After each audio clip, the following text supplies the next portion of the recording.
ও মা, আজকে তোমার রূপ ও যৌবন লাবণ্যতা রয়েছে, সৌন্দর্যতা রয়েছে, তোমার সৌন্দর্য প্রকাশ করে রাস্তাঘাটে পর পুরুষকে দেখাইতেছো। এমন একটা দিন সময় আসবে তোমার রূপ ও যৌবন যখন তার চেহারার ভেতরে লাবণ্যতা থাকবে না, সৌন্দর্যতা থাকবে না, তোমার চেহারার দিকে 100 বছরের বুড়া পর্যন্ত তাকাবে না। কথা বলেন ঠিক কি না? আজকে রাস্তা দিয়ে তুমি হাঁটতেছ, তুমি মনে করতেছ রাস্তার চতুর্পাশে যত যুবক ছেলেরা রয়েছে সমস্ত যুবক ছেলেরা আমার দিকে দেখতেছে, মনে হয় আমাকে বিশ্ব সুন্দরী মনে হয় আমাকে বিশ্ব সুন্দরীর মতো লাগতেছে।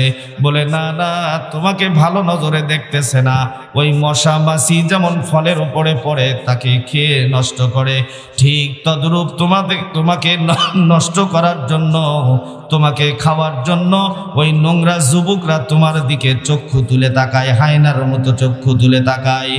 ও মা, রূপ ও যৌবন এটা হেফাজত করার জন্য দিয়েছে, এটা তোমার কাছে তোমার স্বামীর আমানত হিসেবে আল্লাহ তাবারক ওয়া তাআলা দিয়েছেন।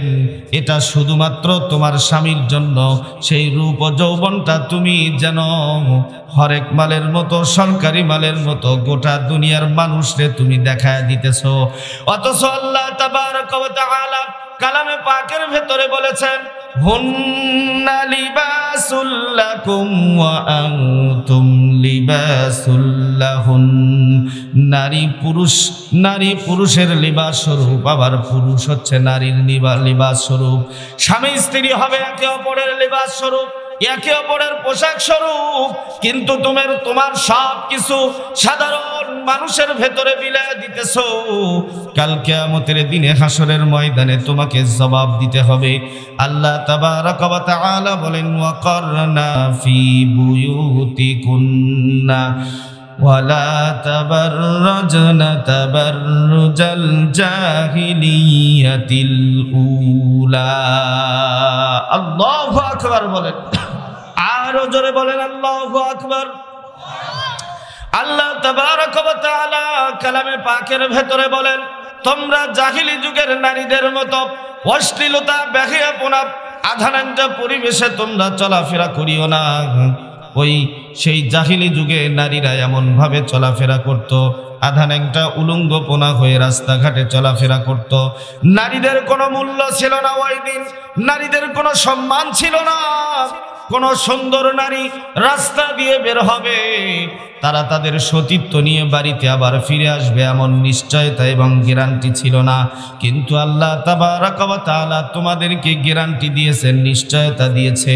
আল্লাহর পয়গম্বর বিশ্ব নবীজি তোমাদেরকে সম্মান দিয়েছেন এবং প্রত্যেকটা নারীকে বিবাহ করার পূর্বে তার জন্য মোহরের ব্যবস্থা করে দিয়েছেন। মোহর পরিশোধ করে বিবাহ করা লাগবে। কথা বলেন ঠিক কিনা? আল্লাহ এবং আল্লাহর রাসূলের কথা, মোহরের ব্যবস্থা করে দিয়েছে। কোন নারীকে বিবাহ করতে হলে মোহর পরিশোধ করতে হবে। আল্লাহ এবং আল্লাহর রাসূলের বিধান হইতেছে মোহর দিতে হবে। কিন্তু বর্তমান সময় মোহর দেওয়ার তো দূরের কথা, মোহর তো মোহর শুধু বাধা থাকে 5 লাখ 10 লাখ। মোহর তো দেওয়ার কোনো নাম গন্ধই নাই। বরঞ্চ কন্যার বাবা এমন বিপদে পড়ে, মেয়েকে তো দিতেই হয়, আবার ছেলের চাকরি পর্যন্ত ধরে দিতে হয়। চাকরি ধরার জন্য আবার নিজের সম্পত্তি নষ্ট করে 10 লক্ষ টাকা তাকে দিতে হয়। কথা বলেন ঠিক কি না?